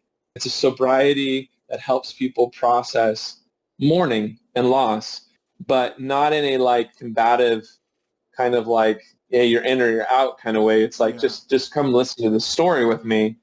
And that's huge, man. He's just such a great writer. I've always been very thankful for Garrett, and the Silent Planet guys are awesome. Yeah. He is my favorite lyricist. He is my my inspiration for lyricism. Their most recent album, Super Bloom, was released on one of the Super Bloom, dude, one of the most important weekends of my entire life, whether musically wow, because of that record or because of a supernatural experience that I had up north from here. Being in the middle grounds between what I do believe was two different, very, very powerful non-human entities that were basically, one of them was very, very bad at humanity and therefore had potentially, through a premonition I had, hurt or even killed seven people up there already that no one knows about. But there was another spirit up there with us. It was a female presence that I could tell. She was there to protect us, because we were the only people camping up there that night. But she protected us from this more negative thing. And she, whatever she was like the size of a bear. So, I mean, I think you can put two and two together on what I think it was up there with us that night. I just did not see either of these things with my waking eyes. But that album, man, that album. Super Bloom, that's killer. That's great. They just dropped a song this past Friday. Yeah, my first ever tattoo is inspired off of Iridescent. Iridescent's killer, dude. Panic so Room, Panopticon. Yeah. I think those might be. Oh no, Panopticon's on Iridescent. Panic Room's on the second album. Everything But yeah. Everything was sound. Yeah, killer. Man, the fact that you know this man, that's like mind blowing. Yeah, I mean, like I said, he might. To be fair, he might be like, Eli? Like, yeah, kind of, you know. I mean, I know him. I mean, I think that's the funny thing too, of like, you know, doing really well as an artist, as a band, you kind of get to grow, and everyone's like, I know you. And they're like, I kind of, you know, to be fair to him, I don't know if he would remember, but we definitely played shows together, definitely had conversations, but he meets he's such a sweet man. He meets people every day, every tour. He takes the time to listen to people, and so many people have wonderful stories of just connecting with him, you know, him just having good conversations and holding hands and hugs, and he's a sweet guy. He very much so lives what he practices what he preaches, and that's, I think, all anyone can ask, you know, for themselves. So he's a brilliant dude, and really dig him. Rory as well. I mean, Rory's kind of funny. I don't know him as well, but he's funny. Maybe not my favorite lyricist, but just a brilliant voice. Dayseeker. He has a beautiful singing voice. If you can ever get them on or him on, dude, unbelievable voice. So yeah. What's that? that was probably the last question that I had. Really, is Sure. who would you want to see on the show next?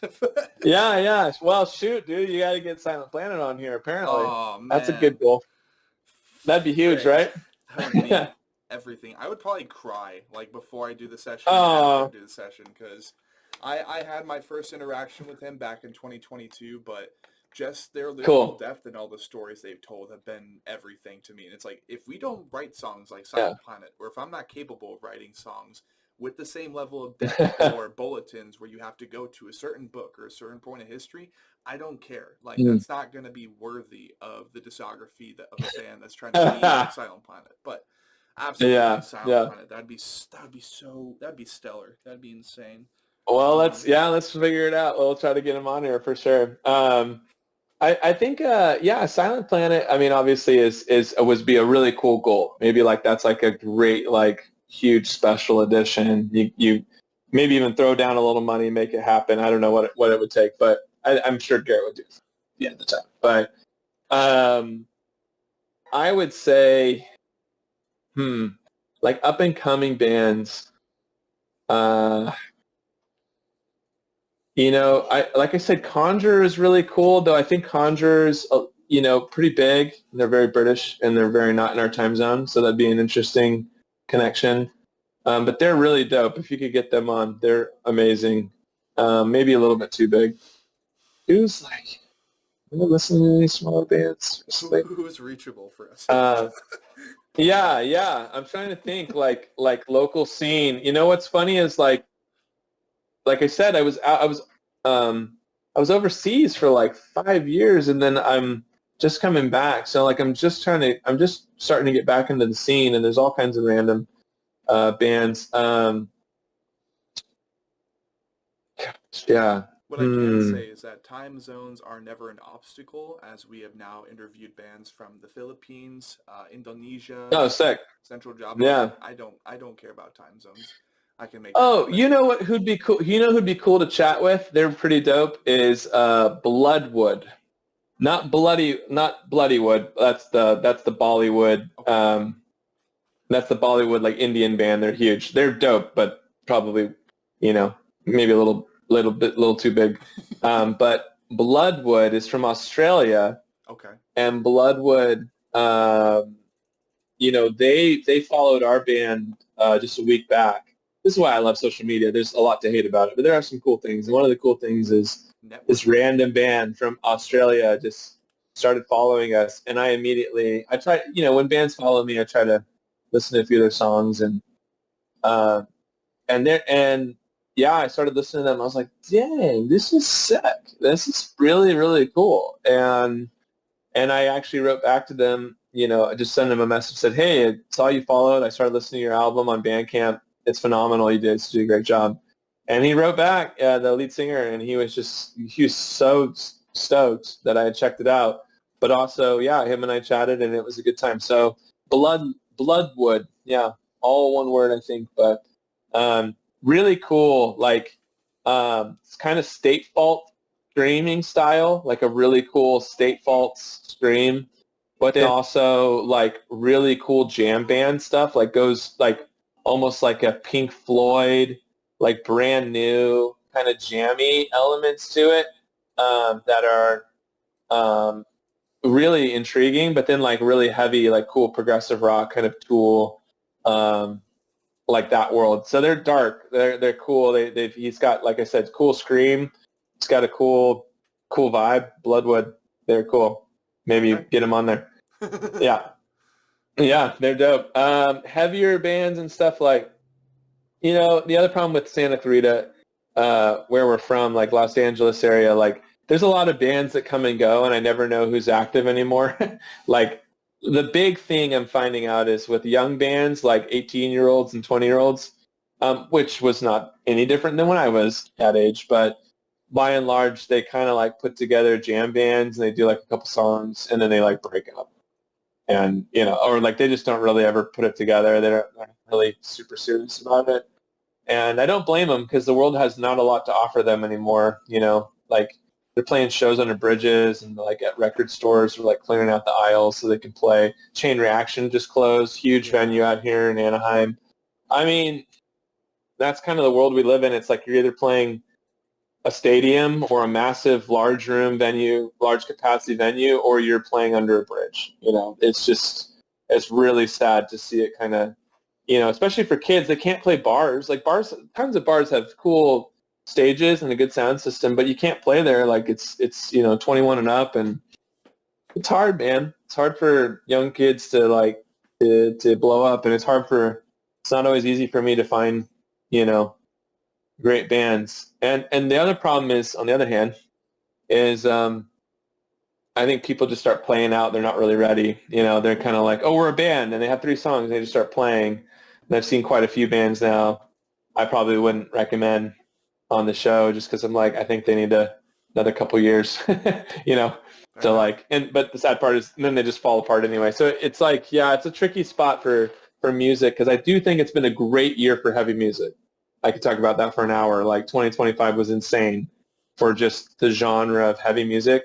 But a lot of artists are moving to the bedroom, single guy, just doing 1 or 2 instruments himself, using AI to do all the rest, putting it out, getting internet famous, getting Spotify famous, never having played a show. And you know, and we can blame him. We can blame that guy, that kid, whatever. But like, what is the real world? What is the live scene doing for him?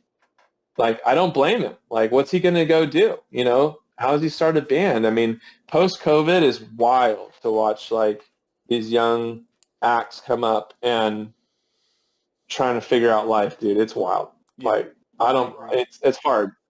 That's why I'm really hyped to have younger peeps in my band, like Candy and like Will, who I think able to kind of give them some direction. They're incredible musicians, and as you can hear, vocalists, great singers, and give them real opportunities to do that, and not like have to go bedroom or go like really bad, just hopping around local venue bands and then implode. You know, like kind of transcend that a little bit, jump over those hurdles and get going. So I hope that's the gift I can share with them. So hell yeah. Yeah, man. It is 7:28 p.m. for me now, here on the 14th of Indeed. December. We surpassed the hour and a half marker by a little bit, but I think it was just a little bit. A good conversation. Absolutely. This will be the first date session on the Crosscast with Floodlit, with Elijah specifically. Next time, hopefully, sometime next year, it will be the rest of the band. And yes, or more members, right? Whoever might be available, yeah. If we're able to plan ahead of time well enough.